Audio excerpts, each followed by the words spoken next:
talk today about implementing global unified communications. And start out just a little bit different, not necessarily right out of the gates with some introduction, but what we're going to talk about here is just some quotes. And these are quotes relevant a little bit to the telecom communication industry and some from other parts of our history. Those that have heard in the past are condemned to repeat it. A little bit different flip on that. If you want to know the future, understand the past, keep repeating yourself. As well as what Matt rock, same remorse, and remember that time is money. We'll come back to these a little bit and have an understanding of why these are relevant to what we're talking about today. The reason being is that's part of the birth of the telecom industry. Telecommunications really started with the telegraph, far away, started in France. A couple of brothers actually came up with it in an optical system, but it really didn't take off until the electric version, and that was pioneered with Samuel Morse back in the 1800s. And started picking up some popularity, got some funding from Congress. In 1852, we had telegraph lines going all over the country. Quite a bit more under construction as well. And by 1861, you can see that the 10 days for messages via Pony Express were now done in a matter of seconds over telegraph. Same thing transatlantically. When you look at London to Bombay, it used to take 10 weeks, get on a ship, wait forever. Telegraph took 4 minutes. So ask yourself, why is that important? What does that mean? On those quotes again, those in our history, then repeat it. Same thing here. IP telephony is doing the same thing today that telegraph did, really to the Pony Express. So it's using the internet to power the internet, a global IP network. Everybody has an IP address on their hip shop today with a mobile phone. So again, think of those things. Don't say that you're condemned to repeat it, but just look back at things like this and think to yourself, where do I want our organization to be in a few years? So just reflect a little bit and then use that to move your business ahead. So, about me, Brandon J. Meyers. I'm the manager of networking communications for Cooper Industries. I am from Atlanta, so if anybody needs translation of the southern accent, just let me know. I'll try and tone it down a little bit for you. But over 13 years in the IT industry, my background is networking. Started out really running troubles on PCs and moved up from there, but I've always had an interest in networking. That definitely infrastructure was always my favorite thing. I think a lot of that is because I'm on the gadget hound. You like getting new technology, getting a new wireless handheld, seeing what you can do with it, tinkering with it. And some of my hobbies, wrenching and racing. I race diesel trucks.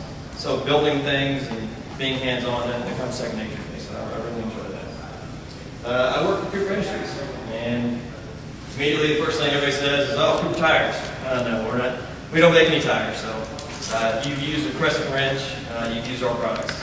Love and tape measures. Electrical and tools manufacturing, large footprint across the globe. We have $6 billion in revenues. So if you've seen Home Depot or Lowe's, you've seen our products. So we're in there. 10 divisions. A little bit of an interesting dynamic with Cooper. We have 10 divisions in the past that have operated independently. And in the past, we've kind of let that happen. But now we're changing that. And that's what my group does at CITSS. And that's how we really got to implementing global communications. Solid technology investments where we do make the right decisions, implement the right kind of technology. But we were new to IT telephony. We'll talk a little more about that. So if you look at our vision when we start looking at IP telephony, you look back, and this is just what I would consider our core locations, our 10 divisional headquarters. It wasn't a mess. It works. It was TDM based, using a variety of TVX vendors. Again, not a lot of collaboration, no centralized dial plan. We did, venture into some unified communication, if you know, by trying to collaborate our voicemail systems together. But again, when you started looking at it, it was, it's a plumber's dream. It's a bunch of spaghetti and trying to get all this stuff to talk. It didn't work well. So we said, let's rethink this. We don't want that as our vision anymore. Let's take it to the next level and start looking at a cloud as the center of everything with your MPLS network and layer in best-of-breed core services into that cloud. So we started looking at call center operations, collaboration, video conferencing, centralized dial plans so that everybody communicate with everybody, and start looking at the products and players out there and turn that into an activity process. So, we said we wanted one single global unified system. And that's important because you can't manage a project like that and end up with 3 different computers, a bunch of different PBX systems. It really just doesn't work from a top-down management perspective. And when you want to be able to pick up the phone, call anyone in the company, when you've got 30,000 employees around the globe, you don't want to have that spaghetti trying to pull that together. So we said, let's get best of breed technology. Let's get the tier 1 vendors.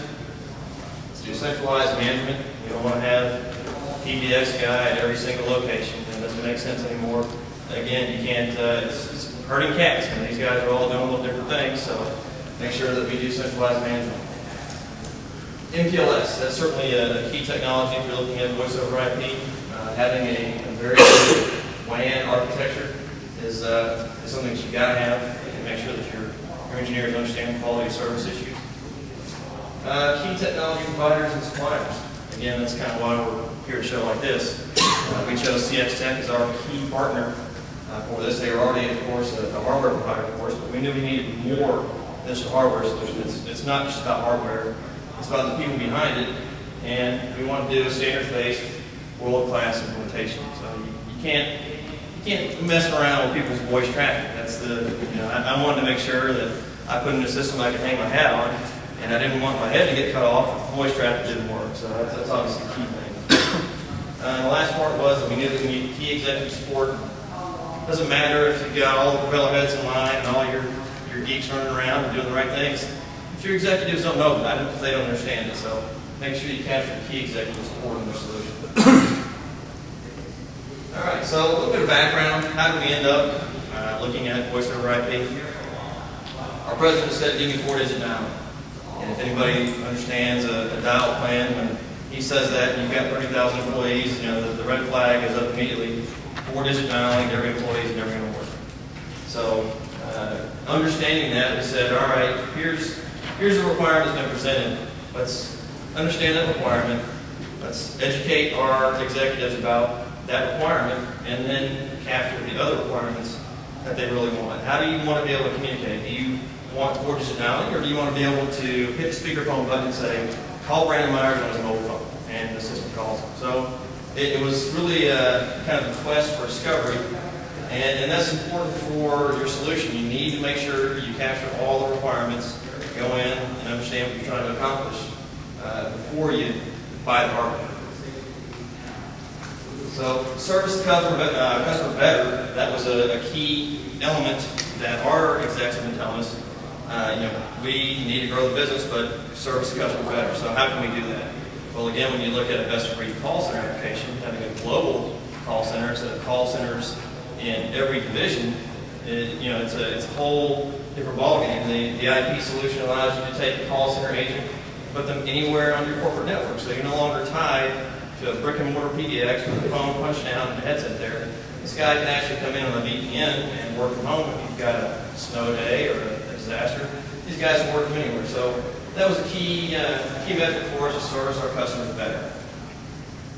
Grow the business globally. That's really been our last couple of years, our mantra, and it certainly shows with some of our acquisition work. But to grow a business globally, you've got to be able to communicate globally, and we couldn't do that. We didn't have a system that would allow us to pick up the phone and talk to someone in China and find that person, have presence. So we want to make sure we can invest in a system that allows us to grow the business globally. Leverage the global network. Again, like I said, we just put in an MPLS network, completely voice capable, had all the QoS, had all the bells and whistles that we needed. So why aren't we using a system that leverages that network? And then the last thing that gave us some background, said we need to do something, age of our infrastructure. I mean, when you've got 20-year-old PBXs out there, it's the analog technology, it's clunky phones. There's just nothing about it that says world-class organization. So we knew that we wanted to make a change in that regard.